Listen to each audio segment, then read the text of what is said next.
In today's video, I'm going to teach you how to add or remove a TikTok Shop discount.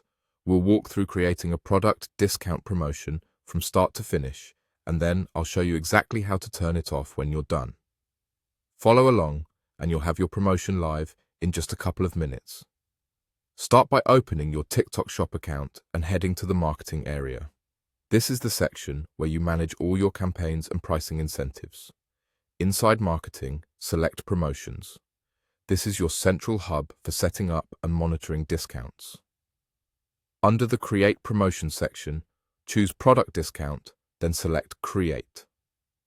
This option lets you offer a price reduction on specific items in your shop. Give your promotion a clear name so you can recognize it later. Something descriptive like the collection or event it supports is helpful. Next, set the timeline by choosing your start and end dates. Be mindful of time zones and any upcoming launches or restocks, so your discount runs exactly when you intend. Now, fill in the remaining required details. This typically includes the discount value, which products or variants it applies to, and any limits you want to enforce. Make sure the products you select are eligible and in stock. You don't want customers to find an empty listing during a sale. Before publishing, double-check that the discount isn't unintentionally stacking with another active promotion, unless that's part of your strategy. Once everything looks correct, review the summary one more time, then click Agree and Publish Now. The moment you publish, your discount becomes active for the timeline you set. It's a good idea to refresh your storefront or preview a product page to confirm the pricing shows as expected.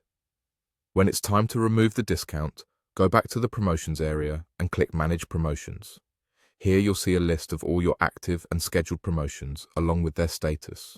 Find the promotion you want to turn off, click the three dots next to it and choose Deactivate. Deactivating stops the discount right away, so customers will no longer see the reduced price. If you need the promotion again later, you can return to this same list rather than rebuilding it from scratch. That's it. You created a product discount, published it, and learned how to deactivate it when you're done. Plan your timelines carefully, monitor performance in the promotions dashboard, and always verify your changes on a live product page to ensure your pricing looks exactly the way you intend.